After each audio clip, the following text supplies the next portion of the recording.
Good morning. We all know what it feels like to do more work in less time with fewer resources. To have work coming at us like baseballs from a pitching machine that's out of control. I see faces, they're relating to this. Then at the end of the day, we wonder why there's so little time left for the human part of our lives. Richard Thieme has worked closely with people for years, and in the fall of 1993, he concluded 16 years as an Episcopalian priest in downtown Milwaukee, Salt Lake City, Utah, and in the Hawaiian island of Maui. Before that, he wrote fiction and taught English at the University of Illinois in Chicago. While an undergraduate at Northwestern, he worked with the Daily Machine in Chicago, turning out voters in exchange for patronage jobs.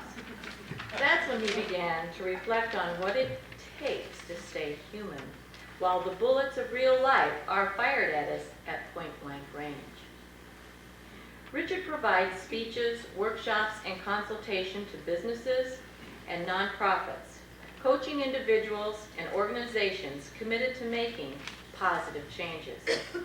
In addition to diversity and ethics, his work focuses on the human dimension of quality programs and managing organizational change. That sound like SIFT to anybody else? His unique discussion of the psychology of investment, the stock market, UFOs, and religious experience was recently profiled in USA Today. Richard changed the title of this presentation every time he talked to another person in our district. Finally, wanting to leave nothing out, he settled on life, the universe, and everything. A survival guide for interesting times.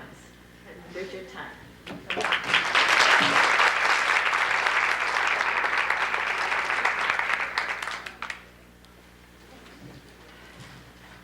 Thank you very much, Carolyn. It's a pleasure to be here. And I started coming here a while ago when I talked to Joan, and I'm very grateful to Joan for what you provided as an entree and a way to begin to understand what's going on here to the degree that anybody can. And to the people that I especially had good long conversations with, Carolyn and Judy Abate, and above all, Ann Stanley, who as the interface with everybody who connects with this institution was extraordinarily hospitable, gracious, and welcoming. So thank you very much. I did call it interesting times. I came to think of that. You know the Chinese curse, may you live in interesting times. And we do live in interesting times. The way Charles Dickens characterized it, A Tale of Two Cities was the best of times and the worst of times. And there is where we are. Information is doubling about every 3 years. At least that's what people I know who weigh information tell me. I don't know how they do it. Do they take a truckload of information to the pound? However they do it, they say that the flow of information really is doubling every 3 years. It used to take about a generation to do that. And in fact, if you grew old within a context, within a culture, only 10 miles or less from where you grew up, you became what they used to call wise, which means that your experience interacting with the limited data of your community eventually got integrated sufficiently so that you knew the ropes, and younger people could come to you and you could help them learn the ropes themselves, instead of finding yourself going to the younger people, feeling lost, afraid, and alone, and saying, could you please tell me how to input this data? The interface is confusing. Population is exploding. I do a lot of talk on diversity, because while I may not look it, I am probably the only pre-dead white male in Wisconsin who has lived as a minority in 5 cultures, a racial, religious, and cultural minority. And therefore, I make a habit of trying to build common cause, especially with women in organizational structures that are not understood by most middle-aged white males, and with racial minorities. And diversity, I have come to understand, is not just something else added on, it's a subset of the global changes that are taking place. In 1950, there were only 78 cities, over 1 million on the face of the earth. Most of them were in the northern hemisphere, and most of them were inhabited by very pale people, like most of you. In 1985, there were 258 cities over 1 million. By 2025, there will be 639. And many of them will have millions of people, and most of them are in the southern hemisphere. And they are often in Africa, Asia, or India. They are often huge cities, the names of which most of us have not even heard. And to those people, that is the dominant cultures of the future. We are the different ones. We who live, finally my head can be a prop, on the balding fringe of the biomass, way up here in the north Midwest. And the world will keep getting more diverse rather than less. And global changes, as you know, are also local changes. There's nowhere to hide. If you're part of a system, any change in that system affects everybody in the system, and the system really is changing. Tom Peters, who does a lot of work with businesses, says that these are absolutely crazy times, and therefore they call for crazy organizations. And that in the current environment, to be scared completely out of your mind is sensible. In fact, if he encounters, in this context, a teacher, or a principal, or a school administrator who is comfortable, it is suicidal. Because conditions mandate that anyone who is comfortable today is missing 98% of what's going on. And so, preoccupied by the incessant and the increasing demands on you and your time and energy, it may be very likely that you are losing sight, especially you who are teachers, of your impact in the world, and have gotten into a habit of minimizing your power to make a difference, because it seems, in terms of feedback loops, to have so little effect in a world that is changing so rapidly. So before I really get into this, I'm going to just tell or retell a brief story as a defining metaphor of what I'm talking about. Do you remember the story of the Holy Grail? Parsifal, young man, I'll just tell a little piece of it. Set out to go into the world and learn what was up. He came to a castle, and he entered the castle, and there was a feast going on. And he was preoccupied with the beautiful women and the quality of the food, as we are in our youth. And he neglected to notice that up on a dais on the sofa, the king of the entire kingdom was lying with a great wound in his side, and that he bled from the wound into a sacred cup. He missed it. He didn't notice that. And when he went to bed the next morning, he woke up. Everything was gone. The feast was over. The doors were closed. There was silence everywhere. And when he went out the front door, an icy winter had descended on the kingdom. And he had no choice but to go forth into the winter and into the adventure of his life, which wound through all of the archetypal adventures that mythical heroes go on, until finally, all the way at the end, he came again suddenly to the castle, which was just right there on his right, where it had always been, but he had never seen how to get back there until he had experienced all of the things he needed to learn to get back in. And this time, changed by experience, modified by age, humbled by his own wounds, when he went into the castle, he didn't even see the feasting or the partying going on. He just saw the king on the sofa, wounded and in pain. And he went up to him and he said, "Father, where does it hurt? Where do you hurt?" And in that moment, miraculously, the whole kingdom was transformed. The icy winter's chains broke. Springtime burst out, blossoming everywhere, warm sunshine again, because he had learned through experience to ask the question that transformed the kingdom and restored life. He forgot himself, and in focusing on the other and their pain, he became an agent of transforming change. We'll set that aside for now, but I think that could be the dominant metaphor that holds out to you the invitation and the promise of what is possible despite the evidence for you as agents of transformation. Get back to Tom Peters. He said that what's called for these days is a mindset of revolution and reinvention. You know, up in Milwaukee, where I come from, we are not known for having a mindset of revolution and reinvention.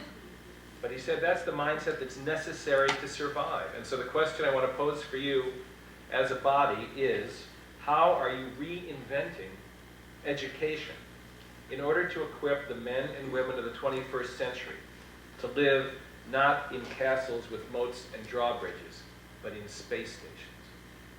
Because the educational system I grew up in Chicago was one that built castles and had tall, thick walls. It presumed a reasonable stability of circumstances so that what was taught one year would still be true the next year. And you could count on that continuity and that stability to sustain the environment and its framework so that what you learned one time would be valid another time. And the castle was built to last. And we thought that it always would. When I lived on Maui, I discovered what it was like to live on a space station. We were supplied on Maui from the planet Earth. It came in the form of ships or United. If United went on strike, there was nothing on the shelves. We learned what it was like to live a modular life, mixing and matching, as flexible and adaptive as possible. I was a priest then, working in a parish, and I likened it to being Yoda in a swamp, because you never knew who was going to fall out of the sky, unannounced, unpredictable, and suddenly show up, need ministry or interface, and then disappear forever into the universe again. But that's the way life is becoming more and more everywhere. Space stations are modular parts which can be mixed and matched, and interconnected and taken apart and rearranged to form different shapes in different spaces as necessary. And in the future, business increasingly will not be done by large organizations. It will be done by temporary networks that momentarily coalesce. Networks of independent entrepreneurs and individuals and companies who are linked by information technology, which enables them to share their skill and resources in a way that can be brought to bear on the problems that face them at the moment. And therefore, the organizational structure will not be characterized, as it has in the past, by hierarchy or by vertical integration. And so again, the question for you is, how are you reinventing education? And how is education inevitably going to change in response to these new social and economic and therefore political realities? Everywhere I go, people are overwhelmed. It doesn't matter if it's a school district or a business or a nonprofit organization. Everybody feels like they're being asked to do more with less. That whoever the Pharaoh is never happy. And the Pharaoh is asking the slaves, i.e. you, to build bigger pyramids with more bricks and less straw in a shorter period of time for less gain. When I called down here to say, well, what are the issues? I got a very concise response. We are underpaid, I was told, and we are overworked. And I said, okay, what is my job? Well, you have an hour and a half at the max, hour and 15 minutes actually, to make us feel better about ourselves, each other, and the whole world. An hour and a half, that's a tall order. Because I know who you are if you're like the other people with whom I've interacted, both as a priest and as a consultant. If you're a single parent, as I was between marriages, then you know that no one can understand what you're experiencing except another single parent. You know that there's no way anybody can guess what it's like to never have enough for both your career and the people who need you absolutely and 100% of the time. If you're part of a two-career family, as we used to call them, that is two people working full-time so that they can earn more and more money in order to slide behind their standard of living less and less quickly. That's a two-income family. Or if you find yourself suddenly, like on this side of the Great Divide, where the water runs east instead of west, you find yourself suddenly on the slopes of middle age or beyond, in a world that is not acknowledging how you understand what is happening or how you feel about it, or just how difficult it is for you to hear the demands that are changing all the time and that are demanding that you change faster and faster, or in ways that deep in your heart you fear you cannot change. If you're like everybody else, then you're feeling some of these things, and therefore your bosses, people in authority, are living with a foot in each paradigm, rocking back and forth with the cleft of the earthquake widening between their straddling legs. A friend of mine does consultations with CEOs. She said, a CEO, he looks pretty good. You know, he wears a dark suit and he stands up and sounds like he knows what's going on when he talks in public, but in private he said to her on the phone, Susan, my God, this just can't keep going on like this. I don't know how much more of this I can stand. Those are the conditions of normal life in 1995. Let me ask you a question. This is the interactive part. Let me finish the question and then I'd like to show of hands. Would you please raise your hand if you have ever been divorced or know someone who has been divorced? Thank you. About 100%. This may not get quite the same response in this context, but we'll see. Please raise your hand if you have ever been fired or laid off, or know someone who has been fired or laid off. That's still close to 100%. Why did I ask it like that? Well, for this reason. A friend of mine was in Vietnam. He was wounded in a firefight. He found himself on the floor of the jungle thinking he was going to die when out of nowhere his buddy took his arm, pulled it around his shoulders, crawled with him toward the lip of a distant ditch, which he watched get larger and larger and larger, till finally they fell into the ditch. And he remembers lying there on his back, looking up as his buddy looked up over the edge of the ditch to see if there was anybody else out there he needed to go get, when his buddy took a sniper's bullet right in the forehead. And he fell back dead on him. And he lay like that for hours, waiting for someone to come get him out. The point being, he has never had a single day since then that he has not thought of that incident. You do not have to take the bullet of divorce or being fired in order to be traumatized for the rest of your life, because psychologists tell us that the two domains that contribute the most to our sense of well-being, our sense that there's some firm ground under our feet, are our work on the one hand and our relationships on the other. And if every time someone's laid off or fired, or you read about it in the paper, or every time someone's divorced or breaks up, it takes a piece of you with them. Is it any wonder that everyone is walking around with a sense of deep insecurity because the institutions that used to provide it are no longer able to do so? And so when we get out of bed and come to work in the morning, we're already in a high-stress condition that biologists call fight or flight. You've seen the National Geographic pictures, a little lion, and the guy walks toward the lion, and up to a point, the lion will look at him and think about it and go into the jungle. But once he crosses that invisible line, the lion will turn and claw him to death. He will either flee or turn and ferociously fight. And that is the condition, because of our biological inheritance, that we all carry into life these days because of the nature of the stress we experience.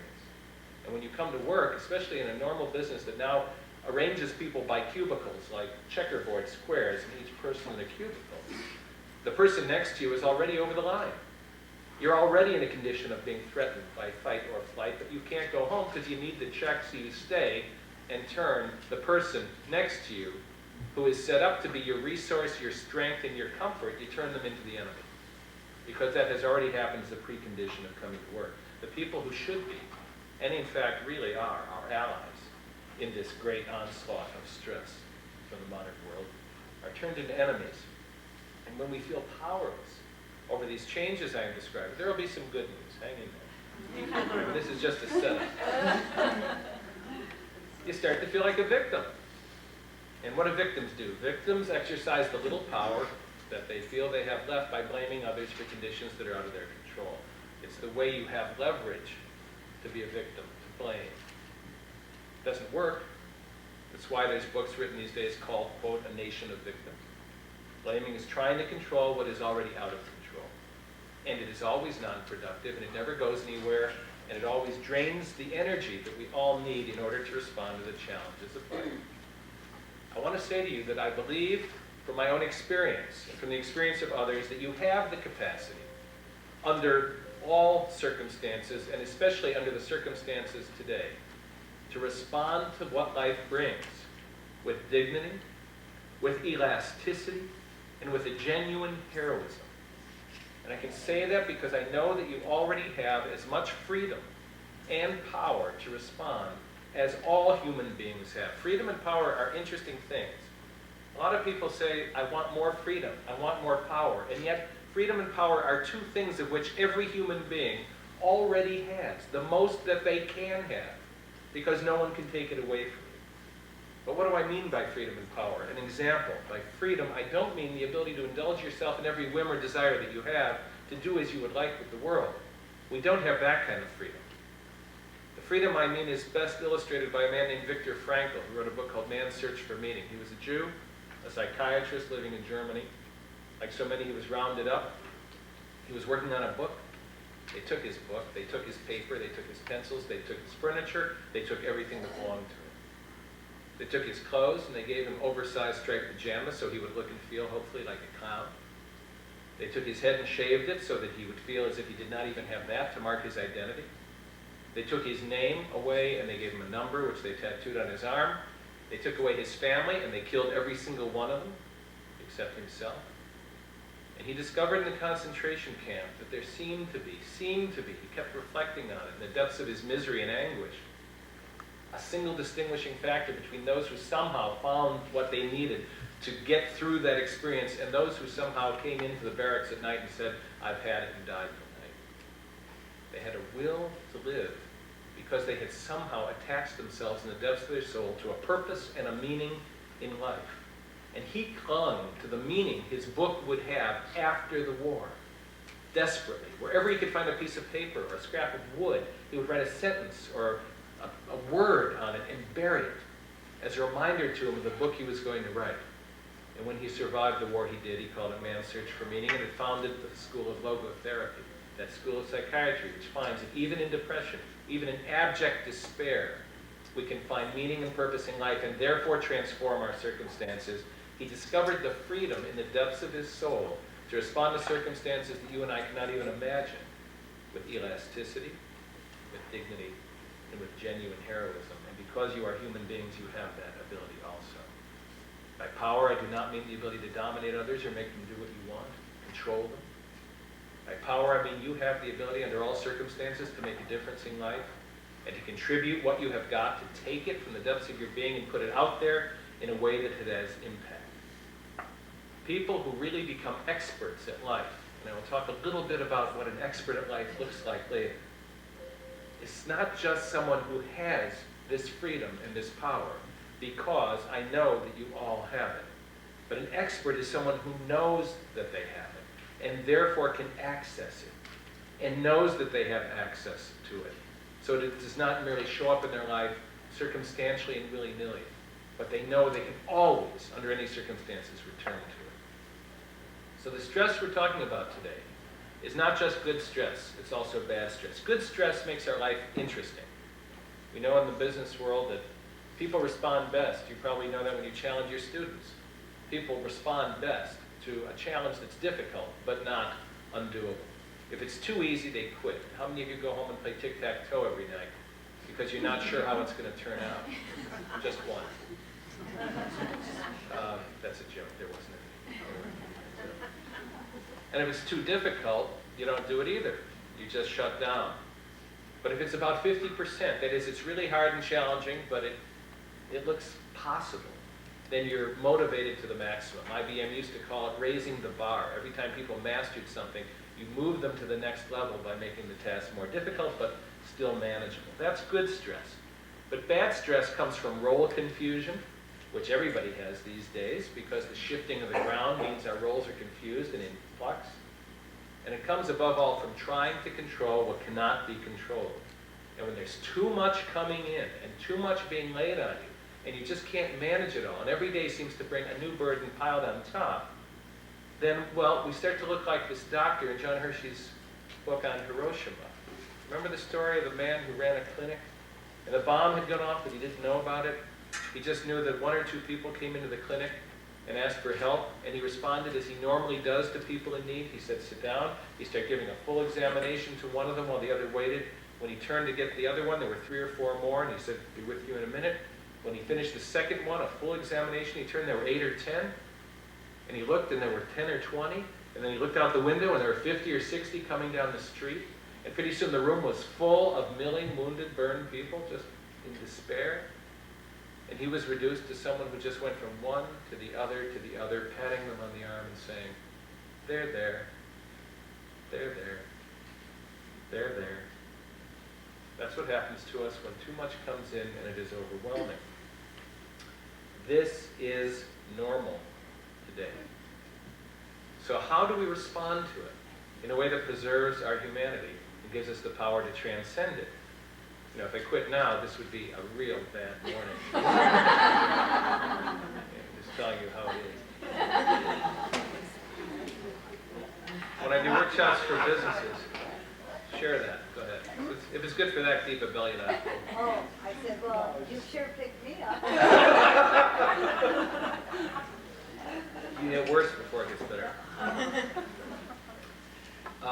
When I do workshops for business executives, often they come wanting a to-do list of 6 things that they can rush back to the office and to do and try to implement to try to start managing the overwhelm. And I often say, because I don't know what that list looks like, so rather than give you a list of things to do, what I'd like to do is suggest that instead of plunging in, we just take a step back. And that's what I suggest you do whenever you start to feel overwhelmed. The first thing you do is, instead of plunging into it, take a step back from it and take a deep breath. First out, then in, because you can't inhale until you've exhaled.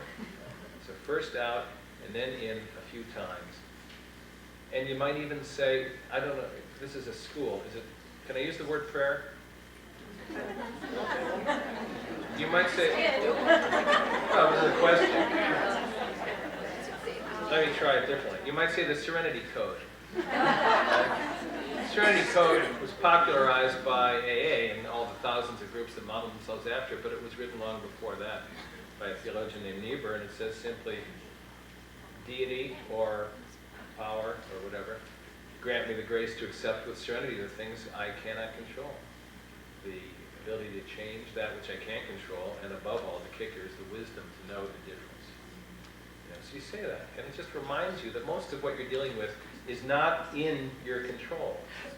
And that is why when we talk about quality programs, we talk about SIP, every quality program that has emerged in the last decade or so, including the school improvement planning process, are in essence attempts to somehow reorganize the way we do business inside our organizational structures so that we can be effective and responsive in the midst of these radically changing conditions. You see, when conditions were more or less stable, organizations could be more or less stable and be managed and sustained in that stability. Hierarchy is an appropriate model for organizations that are stable during reasonably stable times. And the kind of leadership they invited was a very different kind of leadership than what's invited today. In the 1950s, if the president of General Electric had acted like Jack Welch did in the 1980s, he would have been thrown out in a day, because it would have made no sense. But in 1982, when Jack Welch went into the presidency of GE, he looked around and said, we cannot do business as usual, or we're going to be out of business in a couple of years. And he instituted radical reforms. What does it look like? Well, for example, managers who were used to functioning hierarchically and telling other people what to do and holding them accountable were given a new modus operandi. They were told to help their work crews work as teams and define the problem for themselves and go away from the manager and work on it. And when they had solutions, to come back to the manager and tell him or her what they were going to do. And the manager now had, if they disagreed with the solution, had 5 minutes to suggest an alternative and argue them out of their conclusion. And if they couldn't argue them out of it in 5 minutes, they had to do what the group had decided was the best thing to do, because it was discovered that the group has the wisdom, and only the wisdom of everybody in the group is what it takes. Everybody's wisdom has to be included. And therefore, the structures of gathering data have to be changed, because anything less than that is not adequate to what life was asking. GE is currently trading around 51. It's close to its all-time high. Even with bad moments like Kidder Peabody, they have done very, very well with a new model of functioning. So what we're really talking about is the buzzword paradigm change, which everybody uses so that it has become tamed. Like all great words, it's been overused and made to mean something less than what it really means. What it really means is the whole way we frame reality. Our map, our model of understanding, is undergoing assault sufficiently that we can no longer ignore the drops of rain on our head and pretend that we're not getting wet. Paradigm change, such as we are going through, inevitably creates 3 things in any normal human being: fear, isolation, and rigidity. Fear, isolation, and rigidity. What does that look like? I'll give you an example from a scientific experiment. Guy had a great big fat white rat, made a compound with 4 tubes, put a big block of cheddar cheese in tube 2, took the rat out of its cage, put it in the compound. The rat went to tube 1 and it sniffed, and it got nothing. So it went to tube 2 and it sniffed the cheese, and it went down the tube and it found the cheese and it ate the cheese and came back out satisfied and full, and he put it back in its cage. The next day he did the same thing. Piece of cheese, tube 2, rat into the compound. Rat pretty soon didn't even look at tube 1, ignored tubes 3 and 4, straight down tube 2, ate the cheese, came out fat and satisfied, back to the cage. Day after day after day, until the rat was habituated to going down tube 2 to find the cheese. Well, the scientist, being human, i.e. being capricious, arbitrary, and cruel, stopped putting the cheese in there. That's the way God feels on bad days. Stop putting the cheese in there altogether. Put the rat into the compound, 4 empty tubes. The rat went down tube 2, no cheese. Came out, thought about it. Back down tube 2, no cheese. Came out, thought about it, back down tube 2, no cheese. Came out, thought about it, back down tube 2. Over and over again. You know the difference between human beings and that rat. Eventually the rat will stop. Eventually the rat will stop. Fear, isolation, and rigidity. Going down the tube to find the cheese that is no longer there again and again, coming out and not knowing what else to do because it always had the cheese before. And when people walk by and say, "Hello, rat, are you satisfied?" we say, "Yes, we're full. It was the best piece of cheese I ever had." And everyone else notices that we're getting thinner and thinner and thinner, but our denial is such a thick wall between us and our own experience that we would rather be committed to our model of reality than to reality itself, which is trying to communicate to us that we had better find cheese in another tube and in another way. And being who we are, we don't come to this change easily or quickly. I had a friend who was on the verge of a divorce. He didn't know it. Been married 25 years. It's a long time. They did all the right things. Everything they knew how to do, counseling, communication workshops, blah, blah, blah. Did everything they knew to restructure the thing, make it work. It wasn't working. It got worse, not better. His wife remembers the night before he left. It was such a vivid metaphor that I made it the cornerstone of a short story. She comes out of the bedroom at 3 o'clock in the morning, stands there in the hallway, sleepily wiping the sleep from her eyes, trying to comprehend that she is looking at her husband of 25 years, clad only in pajama bottoms, rushing around the living room, rearranging all of the furniture. In a last desperate attempt to restructure the system in which he had been living inside, before he finally came to the end of himself and his efforts to control what could not be controlled, and the next morning packed his bags and left.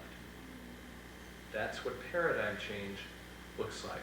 We will do everything reasonable and unreasonable to save the appearances of the structures which have been comfortable for us before we finally let go and experience the exhilaration at last and the joy of moving into a new paradigm. It always feels like we're walking a plank going into it, but somehow in the middle of the journey, the plank miraculously turns into a bridge and comes down in a brave new world that has wondrous people in it. So given the powerful forces of modern life impacting us and creating fear, isolation, and rigidity, what can we do? There is an antidote. And once again, every structure of the quality movement, including the ones you are trying, has these hallmarks. We build as antidotes to those destructive forces. Structures instead of mutuality, feedback, and accountability. Mutuality, feedback, and accountability. And every program that ultimately works tries to build mutuality, feedback, and accountability into itself in order to provide the security necessary for us to move into what's next. So you have 2 tasks as principals and teachers and administrators.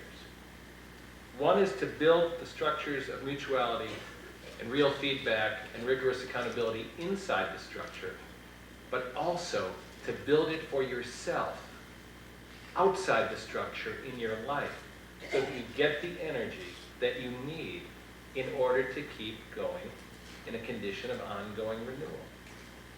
You're a team and a unique part of a team, but you are also an individual who does other things with his or her life And those structures of mutuality and feedback and accountability must be part of your private as well as your public life. Because if you don't have sources of renewal in your life these days, you're not going to make it, because the kind of changes we're talking about are not a sprint. We're not out of the blocks at the gun, burn up 100 yards and be done. It's a long distance run. And long distance running requires a different kind of discipline and a different kind of training.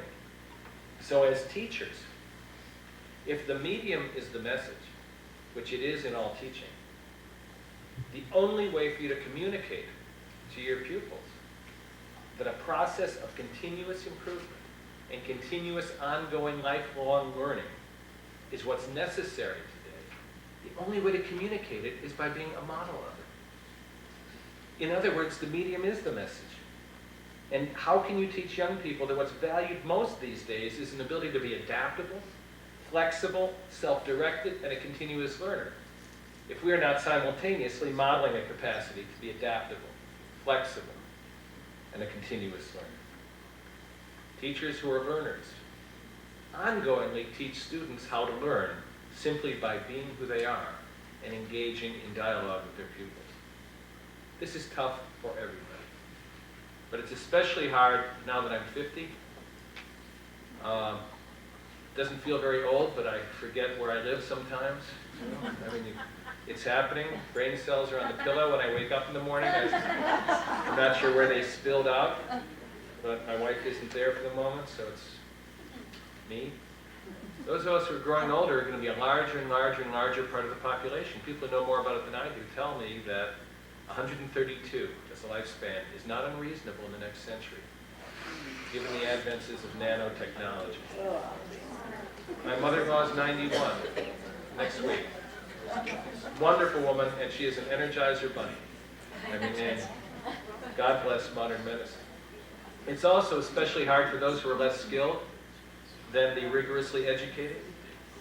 And in fact, a larger and larger part of the angry population are those who thought they could make do with the skills they had, and they're finding the jobs that they need and have to have are going away from them and not coming back. And the socioeconomic have-nots are becoming a very resentful and very loud group. Diversity includes those people too, and when I talk about diversity, nobody is angrier at hearing about diversity than people who feel like they have been betrayed by their own lives and feel forgotten, falling behind, and as if no one cares about them because they happen to be white or male. And well, they should be afraid. You talk to Abbott Labs and Baxter Labs here. You know the kinds of things they're working on. The future is not going to be like the past when you have the president of Genentech, a normal biotechnology company, discussing in all seriousness how to breed a race of slave chimpanzees with genetic alteration in order to do the work in the next century that human beings will no longer want to do. What are we going to do with human beings who cannot move fast and flexibly into that world and handle the information flows? I have friends at NML, Northwestern Mutual Life, where I've done some work. They're working on genetic typing, and they are terrified that the ability to predict with clarity and rigor exactly what diseases will befall people or to change those diseases before they happen is going to change the pool of people eligible for insurance into Group USA, which means they will no longer have any freedom or ability to say who they will insure and who they won't insure, and that will be the end of the insurance industry as we have known it. We're talking about cataclysmic changes in our institutions. Now, those who know better than I do tell me that in about 10 or 15 years, 1/3 of the jobs that exist today will not exist. You know that Ford Motor Company now requires a minimum of a Bachelor's of Arts for those who work on the assembly line, because they must deal with robotics, computers, and systems and personal human processes that require advanced education, simply to show up at the job. Blue collar has a different word, meaning. So when I give you the good news that a mindset of revolution and reinvention is necessary in order to survive in such a world, what does a statement like that do? Well, it causes even more anxiety. It causes even more fear. And again, you want to do something. I need to do something. And then like the rats, we will do that which no longer works, and we'll do it harder, do it faster, do it better, do it differently. But what we should do is take a step back and say, wait a minute, we're missing the big picture. In that stock market course I taught, stock market UFOs and religious experience, people always want to know how to control the markets. How do we control the markets? The way to control the stock market is by letting it take its course. Step back and let it unfold. The way to control life in all its complexity and momentum is to step back and let it unfold. Let it take its course. A friend of mine who does river rafting tells me that when he looks at the rock and aims for the rock, he hits the rock. But when he looks at the water going around the rock and aims for the water, he goes around the rock where the water goes. Or another way to put that is that it's so much easier to ride a horse in the direction in which it is already moving. Right? So what we're talking about is taking a step back, relaxing back, and observing the flow of events rather than getting sucked into them, and seeing where they are going in order to align your own energy with that momentum and flow, because then you feel as if you are more in control of your own life again. Whereas if you oppose it with your energy, you will just create more and more pain and more resistance. I used to do a martial art called Aikido. Unlike karate, it had no aggressive moves. It consisted entirely of aligning your energy with the energy of the person coming at you, so as to assist them in executing their movement with no damage to yourself and as little as possible to them. Could I have would you like to volunteer, Carolyn? Demonstrate what this looks like. Thank you. No idea. No, you don't. Put out your arm. I'm going to try to push her arm down. Okay? Now you notice that the harder I push, the more she resists. Now keep there. Now, if I asked her, where do you want to keep your arm? She would say, you want it down. Right. And I want her arm down. In other words, we both want it down, but by pushing, I create resistance so that she keeps it where she doesn't want it, and I make her do it. Thank you very much. That was simple. So, to the degree that we oppose inevitable forces with our resistance, we make them oppose us. The principle of Aikido is not to present your life as a block for the fist coming at you, but to turn and align yourself with it. Take a step back. What kind of reinvention is called for? Well, all systems are conservative.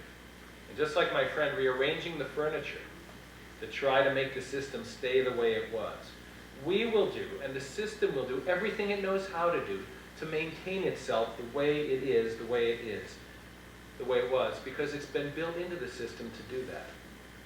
So what we are called to build instead of that kind of system today are systems that will have in the process the ongoing events that will renew us, reevaluate what it is that's going on, get the information needed to see what's going on, and then respond again and again and again to what keeps emerging new.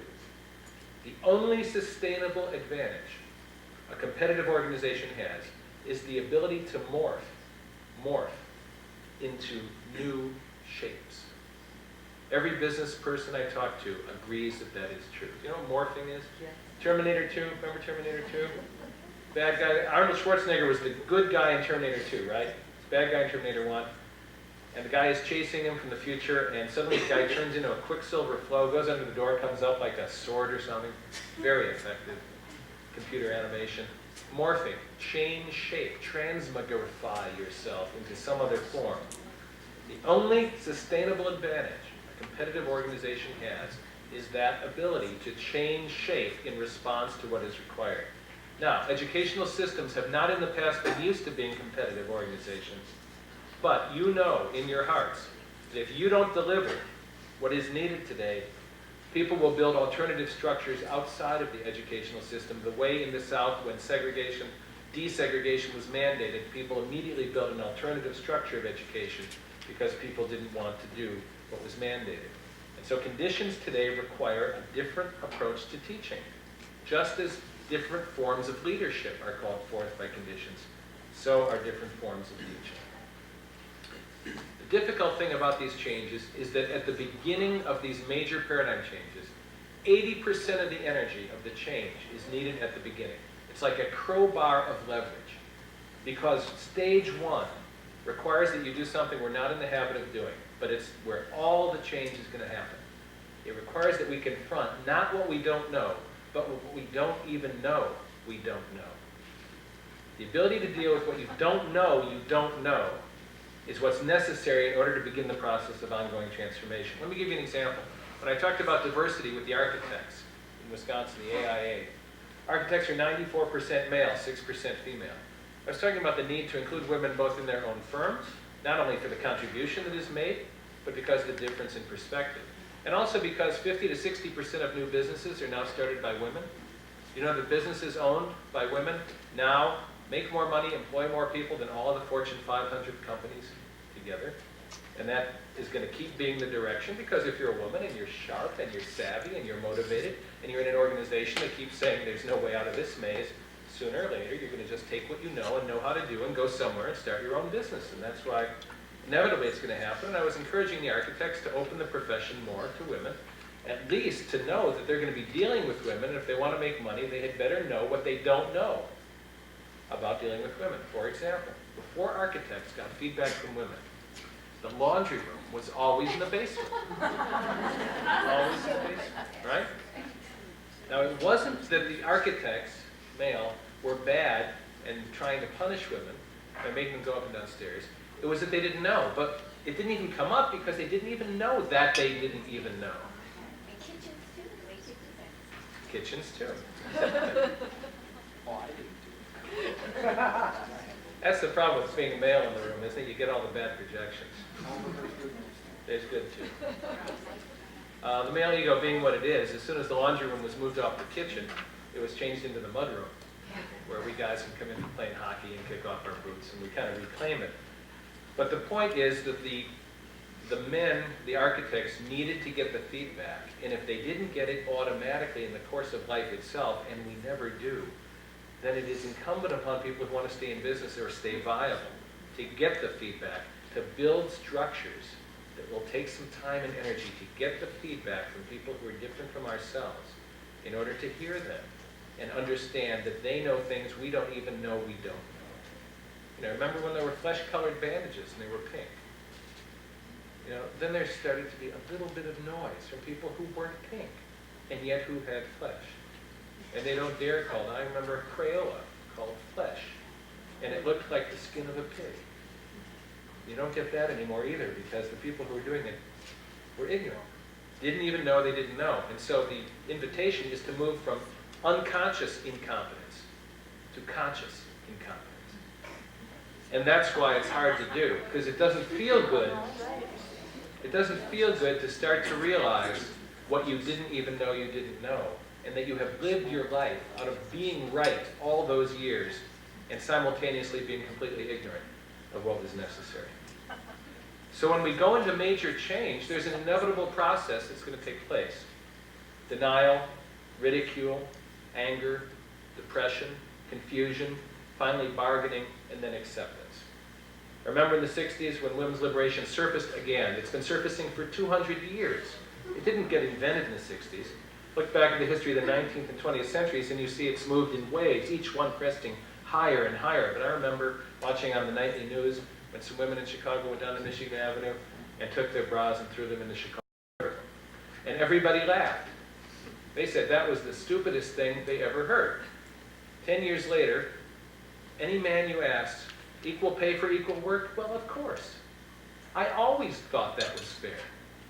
But at the time that people were throwing bras in the rivers and saying equal pay for equal work, it was a radical standard being planted in the dirt that provoked the most angry or laughing responses. Why, I think, as a sidebar, Hillary provoked such a strong response. Because she's tough. And people can't stand it. People could not see what was coming out of, for example, feminism. Who foresaw that one of the reasons traffic was going to clog the roads in another 20 years was because women joining the workforce in numbers would mean the number of commuting cars were going to double and triple. The real future, given how things happen these days, is unthinkable. I've listened to a lot of futurists, and they usually are describing the present to the 95% of the population that hasn't arrived at the present yet.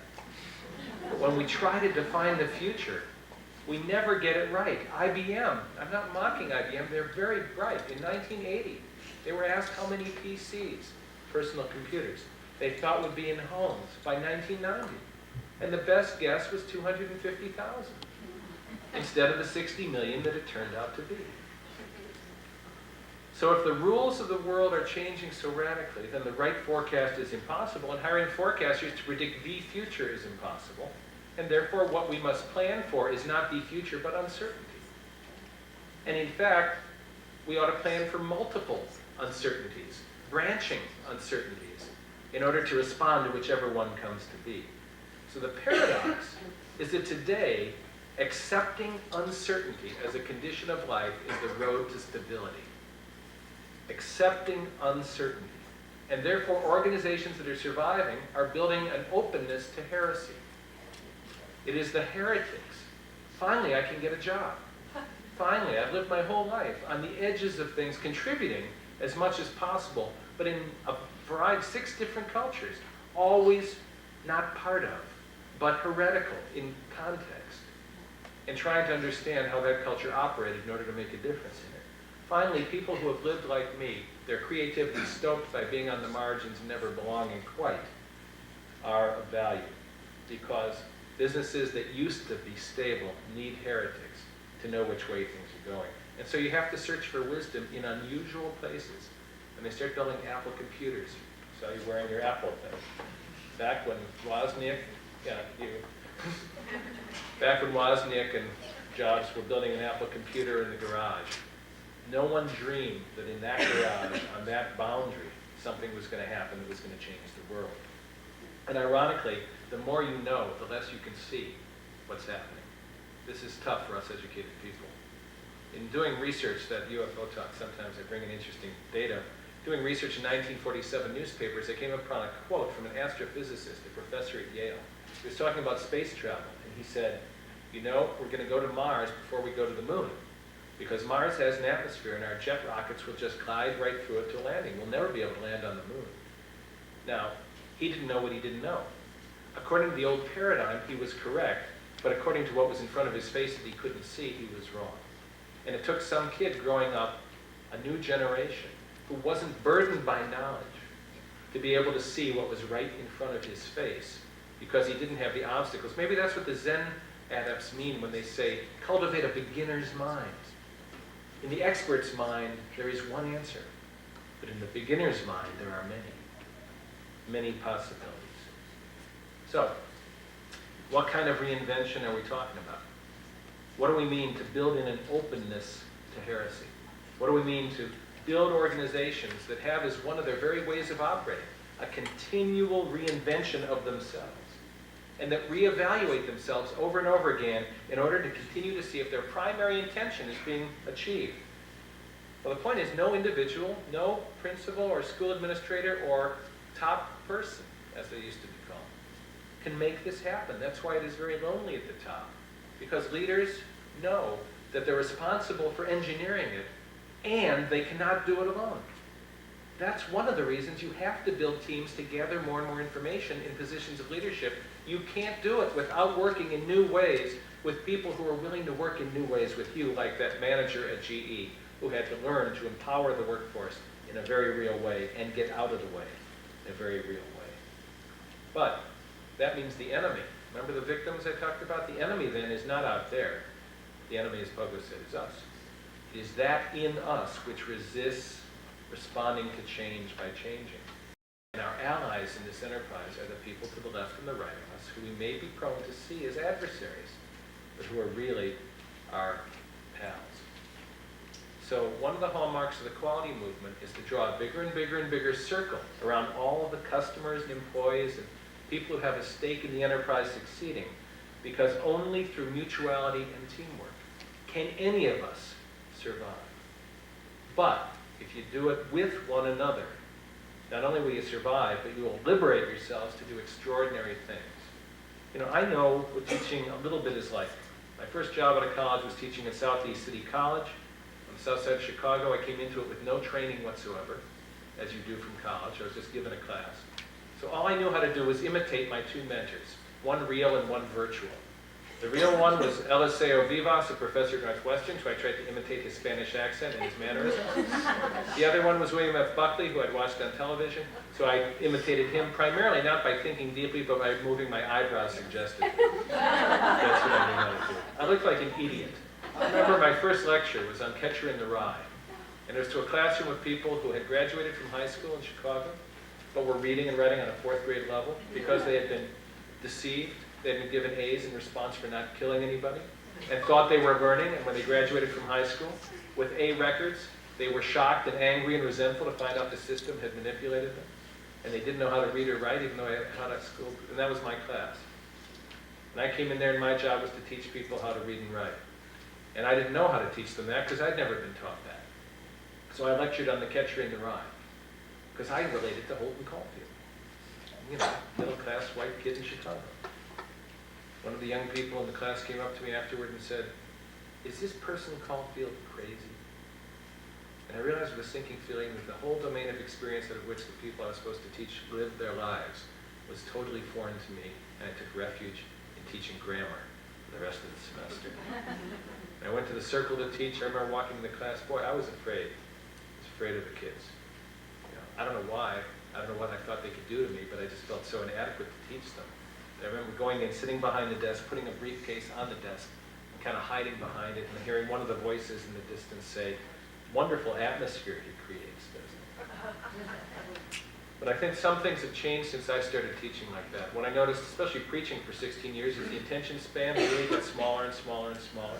It really is an MTV generation. If you're more than 10 minutes, they're gone. Sometimes you don't have 10 minutes. What they want are images, channel surf, bing, bing, bing, bing, bing. Great depth of thought, image, image, image, image, image, image.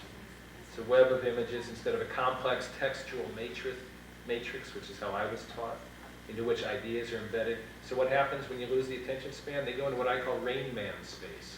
Like I'm coming down here on 94, and one minute I'm in Kenosha, next minute I'm here at Gray's Lake. And I said, where was I? You know, when you suddenly come to yourself and realize you've missed 6 exits, and you went somewhere, but you don't know where it is, but now you're back, which is where Rain Man goes. You see that on faces a lot. And some things have not changed, though. I really want to emphasize what has not changed most. And this is the point of all this new way of supporting yourself and doing the job. You, as role models, are still so much more important than you have any idea you can be. When I was in 8th grade, my father died when I was 2 years old. In 8th grade is where I first got a male teacher. Those of you who are teachers and those of you who are male, I just want to tell you, because Ted Besser isn't here. I don't know where he is, but I want to tell him what it meant to me. That when I wrote a novel in response to a project, he took it to his master's degree class and showed them what I could do and came back and gave me so much sincere stroking that it helped set the course of the rest of my life to be affirmed by a person I respected and valued to that degree. And the key thing I want to say to you is he doesn't know it. You don't get the feedback the day or the week or even the year or the lifetime from the student you profoundly affect. Because when we're adolescents, we are vulnerable as all get out. I mean, I remember being absolutely committed to my mask because if I took it off, you would see that I had nothing inside. I was struggling to build an identity, and therefore the way I faked it was by acting as if I had one, and it was all show and pretense and nothing real, and sometimes I still feel like that, and you still build your identity through trial and error, trying to figure out what works.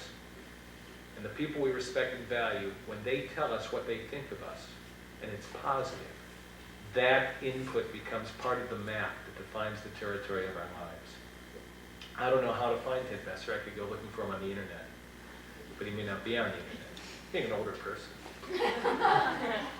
But negatively, I still don't sing aloud because the 4th grade teacher said, when we were singing as a chorus, 200 kids, and she says to me, "Richard, would you mind not singing? You're throwing off the 200 kids in the chorus." How can you erase that from your tape? I got the message. I can't sing, so I talk. So it reminds me, and this brings together some of the things I've been saying, that the kind of leadership we're talking about, the kind of teaching we're talking about, is not about what you know, it's who you are. And the structures of total quality and reinvention of ourselves are designed to help you reinvent and renew who you are in terms of your character and your capacity to contribute. My kid, we have 7 kids between us. We've got 1 still at home in high school. Still, on the first day of school, they come home and I hear her on the phone with her friends and she doesn't say, "What did you get for a course? Did you get civics?" The only question still, as it was for me, is who did you get? Did you get Mrs. Euler for Spanish or did you get Miss Stein? No, it was Mrs. Stein and Miss Euler. Who did you get for biology? Did you get Grippo for English? It was the burning question in your life. Did you get Miss Grippo? Did you get Miss Grippo? I hear Miss Grippo is terrific. Miss Grippo was terrific. She was terrific. Who did you get? Not what courses. Because the information that's communicated in your classroom, as in fact in our lives, is who we are. You are a system of information already organized to make a difference in somebody's life. And what happens in that classroom is more determined by that than any curriculum or any other thing. The speed of the leader is always the speed of the team. And how you behave is what is communicated, not what you say. You create the culture that makes it safe to contribute, that is an invitation to participate, and that validates and affirms people and their contributions or not. How we are using computers is a good example of the difference between empowerment, which is what I'm talking about, and trying to maintain control in an uncontrollable world. Computers are a great metaphor, because when they were first introduced into schools, everybody said, "Boy, look at all the apples everywhere. Look at all those apples back there. We're going to go gangbusters in the technology." But what we neglected to note was that we needed a whole cadre of people who knew what to do with computers, instead of turning them into very sophisticated pencils. So that instead of setting people free, they just became a more elaborate and time-consuming way of doing the same work in the same way. When my son Aaron, who's 24, was 12, I bought him an Apple II Plus. He opened the manual, he read it, and he started programming like crazy. My job was to get out of the way. Now at 24, he's got a great job with the Center for Strategic Technology, Anderson Consulting in Palo Alto. He writes code, and we can talk. I had to learn all that in order to talk to him, so I did. But the way I taught him was to get him the tools and get out of the way. And if you're a person, as most of us teachers are, who doesn't want to do that, whose whole raison d'etre, whose whole reason for being is to help people and to nurture them and sustain them and interact with them and sometimes control them, then this whole modus operandi is contrary to some of the motivation we had for being teachers or priests or whatever in the first place. Computer-based training is just a lesson of how this has worked, CBT. To date, most of it has provided very little improvement over books and standardized test forms. You still get multiple choice questions on a computer, and yeah, I can tell you which you got right and go bing or give you a flower or a happy song when you get it right or wrong. But essentially, procedural programming methods are continuing to enforce a linear sequential interaction between the student and the machine, which treats every student as if they're identical and need to go the same way in the same direction through the same process. In contrast with which, some of the multimedia programs my kid is writing for Anderson Consulting, developed with ILS Institute for Learning Sciences, Roger Schenck at Northwestern, lets the user interact with a multivalent, multifaceted machine. And the user determines what direction they go by going with their strengths, and it keeps track of how they're doing it. It's event-driven. And the student gets information when they need it most. That is, when they need it. Because Schenck believes that we learn best when we get information at the time we need it, rather than when it's convenient for the teacher or the machine to give it to us. And yet so much of the educational structure is based on our convenience and ease rather than what works for the student. We learn more from our mistakes than when we are simply told what to do. But then there would be too much silence in the room between times, so teaching is often telling people who are not listening. And this way of teaching changes your role. You become a coach, you become a trainer, you become a source of empowerment. And yet how do we do this? How do we restructure when our educational system has its roots in another century, another way of framing data entirely, printed text? You know that the printing press created childhood. Childhood as a thing did not exist because people learned everything by being apprentices to the people with whom they live in cities and villages. And it was only the printing press that made books possible, that meant learning for the first time in history, meant reading about experience that no one had had that you knew. instead of standing beside them and working beside them. So it's not simply that the tools are changing, but how we hold ourselves, who we think we are as a possibility for action in the world is changing. And you, what I want to say more than anything else, you are a possibility for action. And will you exercise that responsibility with courage so that people are invited to contribute, or so that the contribution instead is minimized or deflected? Pressures have intensified toward feeling as if we're alone against the world. The contract between everybody in the world and their employer has changed forever. You used to be able to ask those questions I asked, and people would more or less stay married, more or less keep their jobs. Never again, or at least not now. Andy Grove, who runs Intel, says, when employees come to him to ask about the job they're doing, he says in all honesty, the job you're doing may not be here next year. What I can do for you is tell you what jobs are more likely than not to emerge from the way technology is moving. And what you can do, if you want to have them, is train yourself, and we'll help you get that training if we need to, so that a year from now, you and the job that exists will connect. Beyond that, I can't promise you anything, he says. And that's the way it is for everybody. One of the slowly felt effects of the information revolution, just beginning to be felt, is that every individual is beginning to think of himself or herself as a self-contained business. And every job we have is negotiated for now, with the teamwork, with team members we have for now, to achieve the task we have before us now. But teaching students to live in a world like that is a very different kind of teaching. You have to use your authority in a powerful and very real way, but not in an authoritarian way, not in a command and control way. To be present when they need you, to make the critical difference that you still and always make, but to make it when the right time occurs. So you're in a paradoxical situation. How do you create space? How do you create that kind of space? You know the word schlemiel? The word schlemiel? Schlemiel. My favorite definition of schlemiel is when a schlemiel leaves the room, it feels like someone you really like came in. That's a schlemiel. That's one way to create space. To get out of the room. And then people can say, oh, it feels so good, let's talk. Let's talk. The other way to create space is so to interact with people that they feel invited to contribute. And the key to that is your intentionality. That's the clue for Carolyn to pass out these exercises and say what they are. Pass out.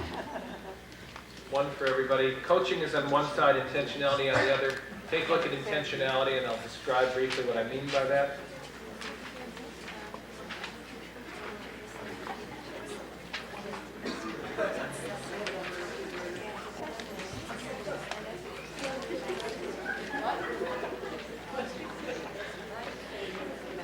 Look at the side marked an exercise in intentionality.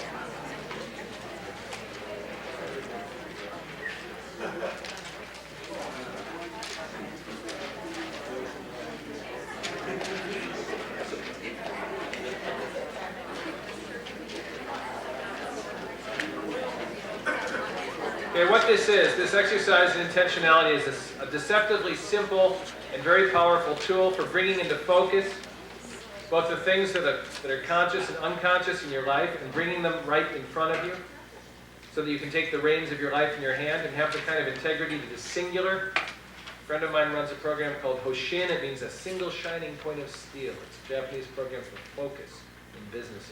And that's what I mean by intentionality. It's the one thing. You remember City Slickers? Curly said there's one thing. That's it. One thing. Let your eye be single. Let your life be single. To have integrity and manifest it in the world with a singularity of purpose because you know who you are and what you're doing. That's what intentionality is about.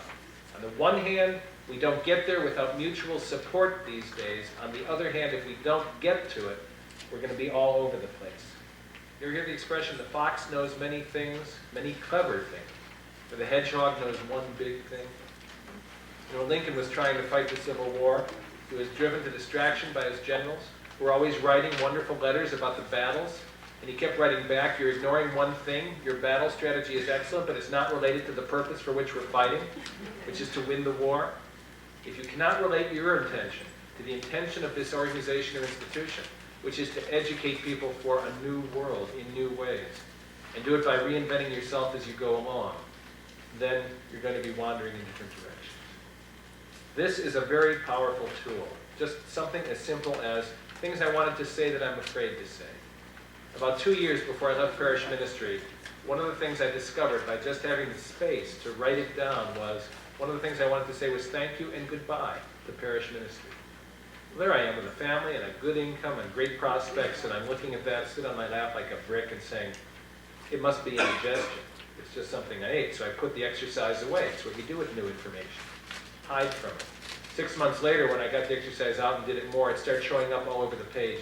Pretty soon, there was no way to deny that what I really wanted to do was say thank you and goodbye to parish ministry as a context for life and move into a different context. This allowed me to do it in a way that put the reins of change in my life in my own hands, so that I could be self-directed and clear and intentional about how I did it. Where do you get feedback? Your classroom is a feedback machine. You're always getting informal, anecdotal evidence about how you're doing. And I'm sure SIP has many ways of measuring all kinds of things, right? Jim Erickson, who's the president of Northwestern Mutual Life, says, only measure those things that you want to measure, because if you measure it, people will do it. Whatever you measure, people will make a priority. When you follow a hunch or an intuition, you are usually going on information that you have, and that's what it takes to be an expert at life. Beginners use rules. Experts break the rules all the time. All the time. But you have to learn when to break the rules to become an expert. You have what it takes to make the changes I've been talking about. The flip side of the page is an exercise in coaching. What that exercise is designed to do is simply put you in touch in a simple way with the fact that you know what works. And an expert is someone who knows that they know. So if you can simply remember the times you taught or helped or made a difference, and what it was like, and times it didn't work, when someone did it with you, and what that was like, then you have access over and over again to what really works and what doesn't work, and you can make it work. What is it going to look like? Including image. Including image. I once ran a race in one of these human potential movement weeks I did out in the mountains of San Diego. And this is the way it worked. 110 of us were up at dawn, and we were assembled before an open gate. And we saw the winding road go through the mountains for about 1.25 miles, and we were given 2 instructions: run or rest. Either run flat out or rest flat out. Gun went off. We all ran. There were assistants encouraging us every 50 yards. Come on, come on, come on. Drill starts. You can do it, you can do it. Energizing us, stroking us. Come on, come on, come on. And you either ran, or if you start straggling, they said, no, either run or rest. And I'd been working out, getting ready for it, and I finished pretty soon, and I went and lay down in the grass, exhausted. We got back to the room, and the trainer said, I noticed everybody did pretty good today, but I noticed too that everybody ran their own race. I didn't see anybody when they finished assist anybody else. That's all he said. So the next day when you finished and got your breath back, you realized that just because you had gotten over the line didn't mean the race was over. You went back up the course to the people who were slower, and you joined the team of assistants, coaching, encouraging, assisting them along. By the 4th day, everybody had gotten it at such a deep level that when the last person, who was a 76-year-old woman who was walking the course, came toward the finish line, she came with the other 109 of us around her, encouraging her, shouting her on, yelling for her. And when she finally crossed the line, we all broke down, crying and holding one another, because her victory was our victory. It wasn't how fast or slow you were. It was that when you have shifted your context to realizing that you haven't finished the race when somebody else is still not over the line, it changed the whole way you hold things. So, back to the Holy Grail. Where does it hurt? The key to renewal and transformation is to be willing to listen to one another, rather than tell one another what's going on, and ask one another, where does it hurt? Where does it hurt for people who are on board technology and people who are not? Where does it hurt if you're 50 years old or 60 years old, and where does it hurt if you're 20? Where does it hurt if you're a woman? Where does it hurt if you're a man? Where does it hurt if you're on the line in the classroom? Where does it hurt if you're responsible somehow, crazily, this whole enterprise? By asking that question first and paying attention to the answer, you build mutuality, you ensure feedback, and you set the stage for working together in terms of mutually accountable goals and intentions for the whole organization. It's been a pleasure to be with you. Thank you very, very much for your hospitality. We have a few minutes for questions.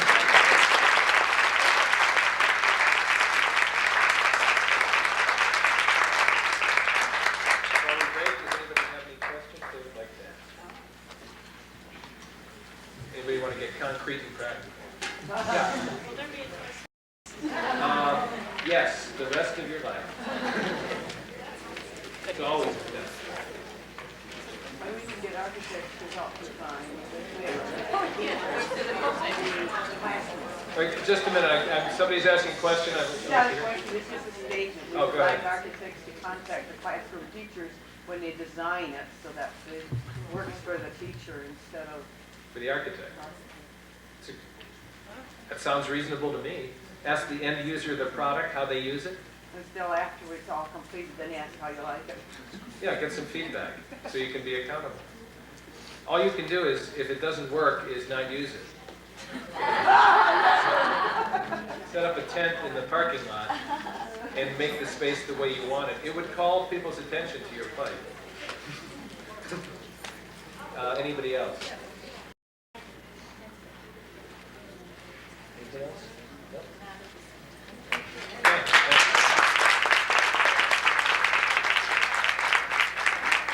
Thank you, Mr. Thieme.